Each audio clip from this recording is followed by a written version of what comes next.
Hi guys, so here's a quick video introducing the average rate of change, which is section 1.3 in our book. I'll try to keep this relatively short, so I probably won't get through the entire topic, but maybe I can at least motivate it today so that I can finish it up on Wednesday, and then this could be another topic on the midterm.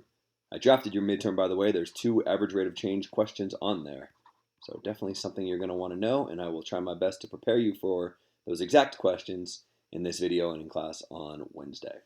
So at any rate, average rate of change, often it's abbreviated AROC. I don't know if that's just my thing or somebody else's thing, but average rate of change is a lot to write, so if you see this, it means this. What is the average rate of change? Well, maybe I'll try to motivate it with talking about calculus, right? And that you might think you have no reason to talk about calculus at this point, but Calculus 1, which is a class that you will be taking in not too long, is kind of an interesting class in that it only has one topic. Right? So in our class, Math 111, we got a ton of topics. We've seen 4 or 5 already. We'll see another 3 or 4. Calculus 1, there's one topic. Calculus 1 is all about one thing. Informally, it's all about the slope of a curve. And you might be like, what are you talking about? I've heard the word slope before, right? So when I talk about slope, I'm talking about the m in y equals mx plus b, right? Maybe you've heard slope defined as, I don't know, rise over run. Or maybe if you had a more formulaic teacher teach you it, y2 minus y1 over x2 minus x1. Basically, it's a measure of how steep a line is. So if I graph a line here really quick, and this line goes through the point, I don't know, -2, 1, and it also goes through the point 3, I don't know, 4, sure, that point right here. If I talk about this line, I can measure how steep it is by figuring out how much it goes up divided by how much it goes over. The change in its y coordinates divided by the change in its x coordinates if you want. So this point has an x coordinate of -2 and a y coordinate of -1. And this point has an x coordinate of 3 and a y coordinate of 4. So if I arbitrarily name them, maybe this one's x1, y1, and this one's x2, y2, I can figure out the slope of this line by taking y2, which is 4, minus y1, which is -1, and then dividing that by x2, whoops, up here, which is 3, minus x1, which is -2, and I end up with 5/5, or 1 in this case ends up being the slope. So I guess it should have gone through this point if I drew it a little bit more carefully. At any rate, here's a line, or I guess a line segment, and the slope of this line is 1. And when the slope of a line is 1, that just means it kind of goes up diagonally here. If the slope is 0, it's horizontal. If the slope is negative, it goes down as you read it from left to right. If the slope were 2, it's twice as steep as this line informally. It goes up twice as much every time it goes this far over. So it kind of sort of look like this. Right? And anyways, that slope, that's probably not new to you. That's not what you learn in a calculus class. We don't talk about the slope of a line. We talk about, informally, the slope of a curve. It gets a fancy name called a derivative, but you don't have to worry about that. What am I talking about? Well, here's a curve. Or maybe you can think about the slope, the steepness of this curve. And if you're really astute, you might be like, well, it kind of changes, right? Like it's sort of flat down here at the bottom, but over here it's got a positive slope, and over here it's got a negative slope, right? And over here it's steeper than it is like down here. It's not as steep. If this is a mountain and you're kind of climbing up it, it's flat right here. You're going uphill here, but nothing too crazy. By the time you're going over here, you're going way uphill. Similarly, over here, you're going downhill really quick. Most people can kind of get the idea of, oh, okay, that's what I mean by slope of a curve. It's not too hard to wrap your head around, but it's very challenging to formalize, which is why there's an entire class, namely Calculus 1, just formalizing that idea. And I can give you a little bit of that here in this video. So to kind of formalize this a little bit when we talk about the slope of a curve, really what we're talking about is the slope of the tangent line to a curve, because slope is something that's only defined for a line. So I can kind of draw what's called a tangent line. And I don't want to get a formal definition of a tangent line just yet, but you'll learn that in calculus. But it's kind of what you'd expect it to be. It's a line that sort of measures how steep the curve is at that point. So down here, remember how we were talking about it's got a positive slope, the curve does, but it's not super steep. Maybe this purple line, you can kind of see how that represents the steepness at that point. And when I move this point over here, it's getting steeper and steeper and steeper. Down here, it's kind of flat. It's got a slope of 0. It's got a negative slope. Really, I can describe the slope of the curve by the slope of the tangent line. And the slope of the tangent line, another way to interpret this, is it's the instantaneous rate of change. If you want to think about this as a car or something, and you're starting right here, right I start my journey, maybe on the x-axis I have time, and on the y-axis I have the distance that I've traveled. And we'll only look at 2 to the right because I don't want to talk about going backwards. That might get kind of confusing. So I'm going to start right here at time 2. And then I'm not traveling very fast right now. Right, for the first little bit of my journey, I'm not traveling very fast, which is why after 2 hours, from 2 to 4, I've only gone, I don't know, 1 mile maybe, if these are miles over here. Right, because I'm not going very fast anywhere in here, and yeah, my speed's changing, like I'm going really slow here. I'm stopped here, going pretty slow, a little bit faster, but never that fast. So after 2 hours, these first 2 hours of my journey from 2 to 4, I only travel a total of 1 mile. But then I start speeding up a little bit, right? Note that this line is much steeper. What that means is when I go to the right, I'm going to go up much quicker. I'm going to cover more distance in a shorter amount of time. My instantaneous rate of change up here is much bigger than my instantaneous rate of change was down here. Calculus 1 is all about finding the instantaneous rate of change for a curve.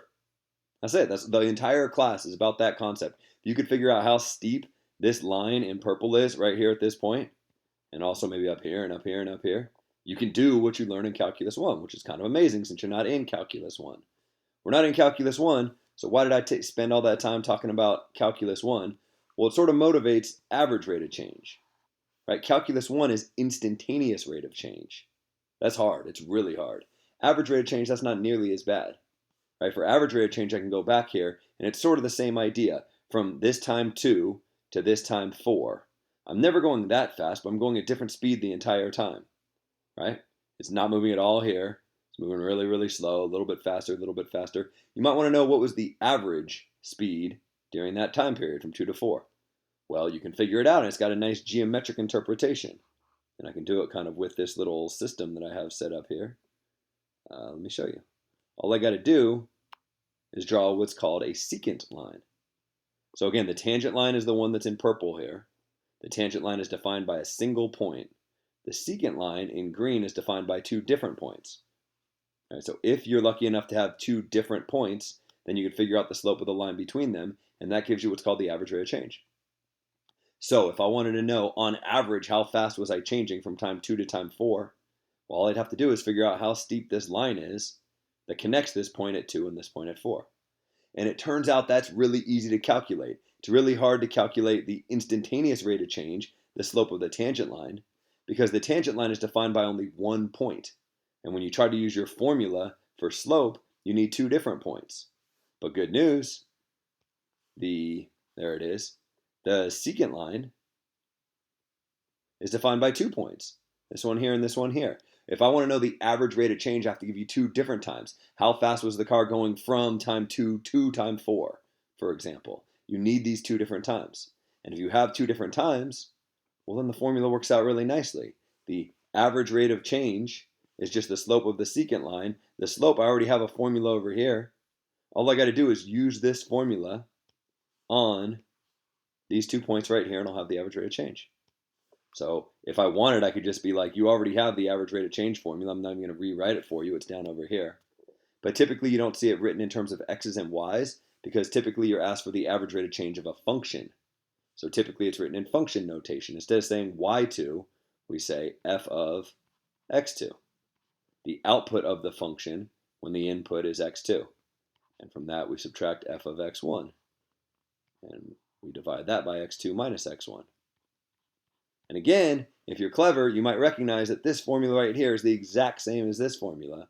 It's just instead of referring to this point as y2, I refer to it as f of x2, which makes sense because I'll be given a function f of x here, and I'll be given 2 x values, one at 2 and one at 4.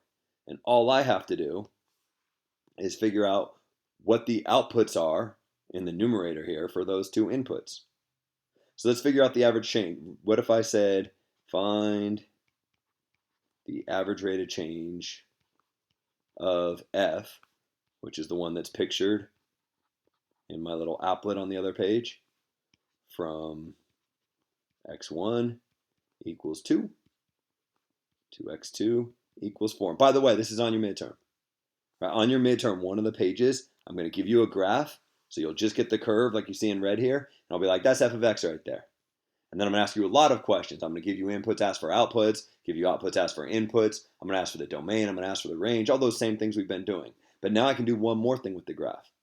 I can say, what's the average rate of change from blank to blank? I'll give you two different x values, 2 and 4, for example, and ask for the average rate of change. And all you got to do is figure out, well, what is f of x1 and what is f of x2? Because you already have 2 of the 4 pieces that go up into this formula. If you could figure out the remaining 2, you'd be done. Right? You just have to plug them into this formula and you'd be done. So what is f of x1? That's asking me the question, what is the height of this graph when the x value equals 2, because x1 is 2.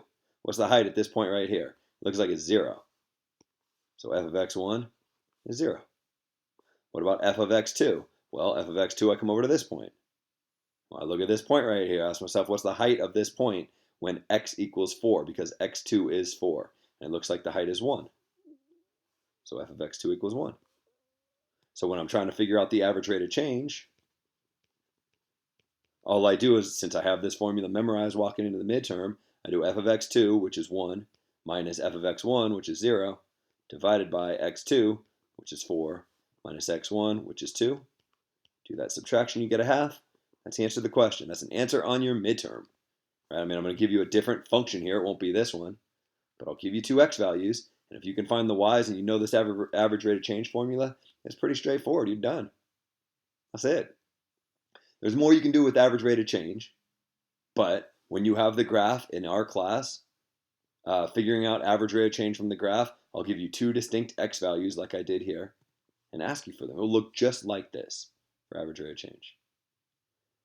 This is all geometric. Remember that in this class we kind of look at each of our topics both geometrically and algebraically. Maybe now I'll look at it algebraically. It turns out this function that I have pictured here, there's an equation for this function. I didn't tell you the equation, but I could have made a completely different problem where I told you that that function f of x is 1/4 x squared minus x plus 1. You didn't know that when you did all this work, because at this point in the class, the equation of a function and the graph of the function are not connected in any way. They're two completely separate entities. I give you a function just with its graph, or I give you a function just with its equation. It turns out the equation of that graph you're looking at is this one. But there's no reason that you should know that at this point in the class, although we will learn that later on. At any rate, now suppose I didn't give you the graph at all. Now suppose I just gave you f of x as it's written right here. That's it. I could ask you the same question. I could say, find the average rate of change from x1 equals 2 to x2 equals 4. I could ask this exact same question down here without ever providing you with the graph. And you're like, well, how would I do that? I need to know the y coordinates on the graph. I need to be able to see this line so I can figure out how steep this line is, because the slope of the secant line is the average rate of change. I'd be like, no, you don't, because you got a formula for average rate of change. Right? This is your formula for average rate of change, and you can figure out all these things algebraically. I am already giving you x1 and x2, so all you got to figure out is f of x1 and f of x2. F of x1 is just asking you what comes out of this machine when you put x1, which is the number 2, into it. You can figure that out. It'd be 1/4 times 2 squared minus 2 plus 1. Let's see, 2 squared is 4. 1/4 times 4 is just 1. 1 minus 2 plus 1, that's just equal to 0. Oh, right, of course it's equal to 0. The height of this point right here is 0, and I've already told you this is the equation of that graph. But even if you didn't have the graph, you could figure out the height at the x value of 2. In other words, you could find f of x1 completely algebraically. We'll do the same thing for f of x2. For f of x2, I want to know what comes out of this machine when I put x2 into it. x2 is equal to 4. So it comes out when I put 4. And you already know the answer because you've already done this when we had the graph. But now you're supposing this is a midterm problem and I don't give you the graph. So how do you figure it out? Well, all I got to do is plug in 4 up here. 1/4 times 4 squared minus 4 plus 1. See, 4 squared is 16. 1/4 times 16 is 4. 4 minus 4 plus 1. That ends up giving me 1.